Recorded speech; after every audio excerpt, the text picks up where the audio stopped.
My name is Total Biscuit, and I suck at Starcraft 2. Ladies and gentlemen, welcome to yet another edition of I Suck at Starcraft 2. This game follows directly after episode 6. I decided to get right back on the horse and do what any good player should do, and that's try, and try again. The game's matchmaking system dumped me on a map that all StarCraft veterans should be familiar with, but I certainly wasn't at this point, and that is of course the Lost Temple, a 2v2 map which is a little bit too large, quite frankly, for a 1v1, but seems to be quite popular anyway. Sped it up as always. You see the early Zerg scout heading over there. Nice little advantage. He knows exactly where I am, but of course I now know where he is because I've seen the direction that his overlord came from. Managed to get my block up very quickly and build a couple of Marines. And incredibly unfortunate here, I actually knock him down to 4 hit points. Yes, indeed, 4. So I run off, and he is outside of my field of view, yet he is still there. And a few of you will be thinking, oh, I know what's going to happen here. Some of you may not, so I will show you. Now, in the meantime, he's busy upgrading relatively early, and he's already got a Roach Warren. These rather dangerous units are a counter to an awful lot of early game stuff. They're very nasty indeed. Some people would even argue overpowered in the beta at the moment. I don't really want to make a commentary on them. I can blow them up just as well as anything else. Now, he's hanging around with the Zerglings there. He knows he cannot assault my block and my choke there.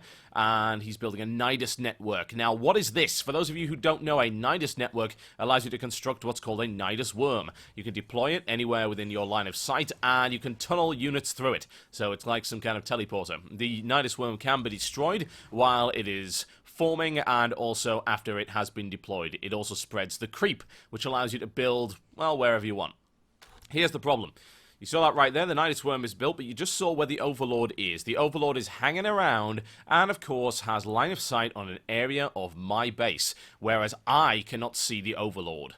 That ain't good. There is a real possibility of some serious damage as a result of the Nidus network there, and I've seen many a game lost as a direct result. Now, as to what I'm doing, I have gone for the double barracks technique with the Tech Labs. I am going for Reapers, and my aim is to use these jetpack quick strike infantry units to attack and hopefully damage the economy of the Zerg player, give myself a little bit of an advantage. It's an effective tactic, but it does require significant investment, and at the moment Reapers are not particularly durable, relying on their speed more so than anything else. Now, he's building those roaches, and I think we can see what he's going to do here. He's going to load them into that Nidus, and I am blissfully unaware of the horror that's about to surface through the ground near my base.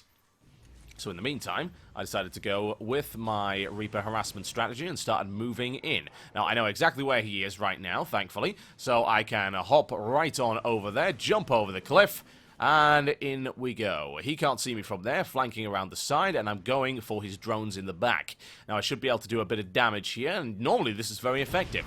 So I get a couple of bombs off on his refinery there, decided to turn around, destroy his refinery, try and do some damage to his economy. To be honest, I should have gone for the drones rather than done that. And he's brought his roaches in there, and unfortunately my Reapers are no match. Running away and losing several of those rather expensive units as I go. Down to a man, and does it escape? No, it doesn't. Very expensive loss there. Yet still, the Overlord hangs in wait. And the question is, when is that Nidus network going to drop on us?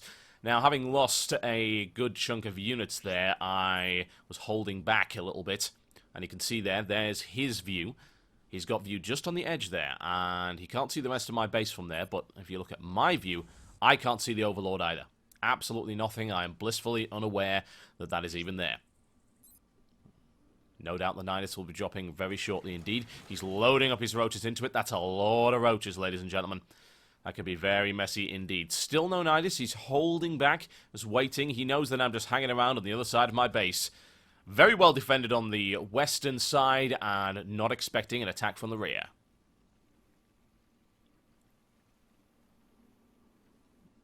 And there's the deployment. Up goes the Nidus worm. Rather ugly little beastie. Spewing forth both creep and a large number of enemy units. And this is where it could get extremely messy. I still don't know about it. In he goes.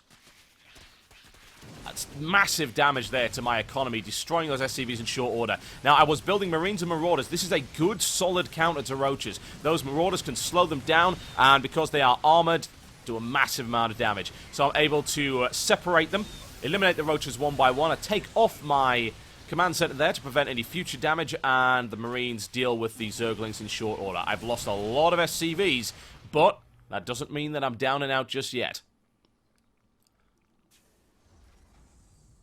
Now, at the moment, he seems rather fearful of deploying the other 5 Roaches, and so would I. He knows that I have an effective counter, and I build my starport here, and my strategy is to build M and M and M. That's Marines, Marauders, and Medivacs, an extremely effective combination that's very difficult to kill and can deal with a variety of threats.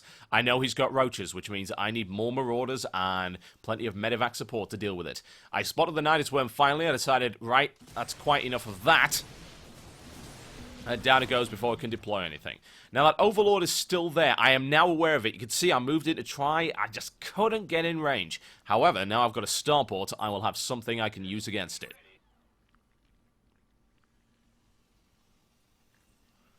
Now, I'm building some Medivacs, and I'm also going to build a Viking after that to deal with that Overlord.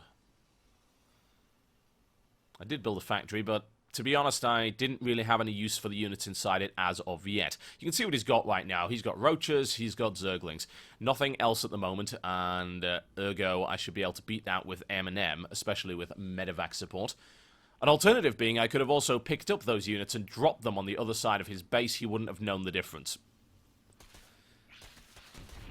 Now, he's sending the Zerglings to harass my SCVs there. Managed to kill a few on my expansion, but I am able to load a few of them into the command center to allow me to protect them.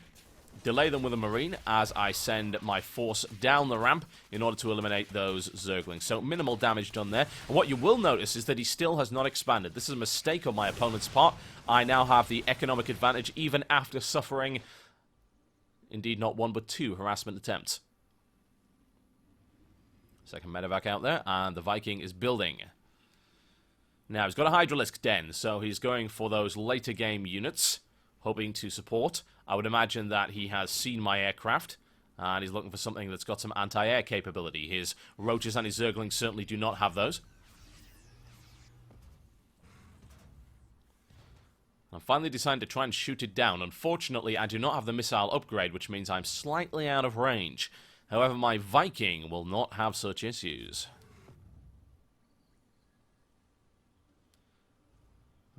Time we squash this particular pest, and we know what happened when I allowed it to get away the first time. I'm not going to let that happen again.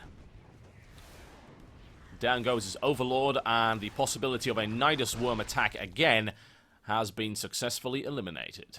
Now, you see there he's got his Hydralisks, and he is preparing a defense. I'm sure he knows that I have got a lot of very nasty things coming his way, but the question is, does he have enough units to counter them? I have the economic advantage, and he's only just started building his expansion in the south there. You just see it right at the bottom, that red dot on the minimap.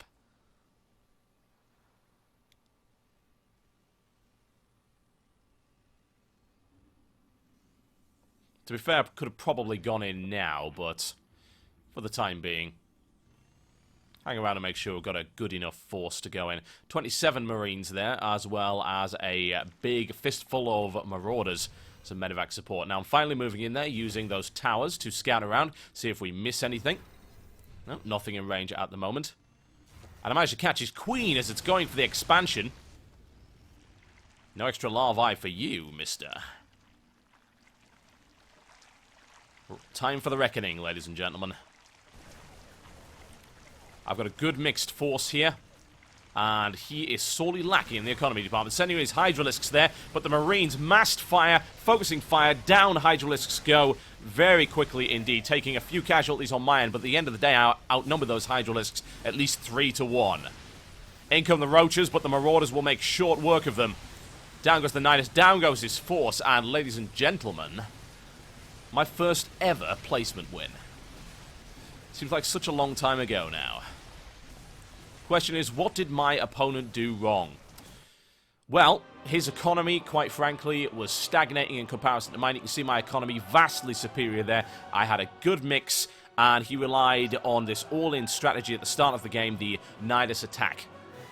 He did not scout those Marines and Marauders. He did not know that I would be able to respond so quickly. And of course, those Marauders were very effective against the Roaches. But don't get me wrong, ladies and gentlemen, I still suck at StarCraft 2. I'll see you next time.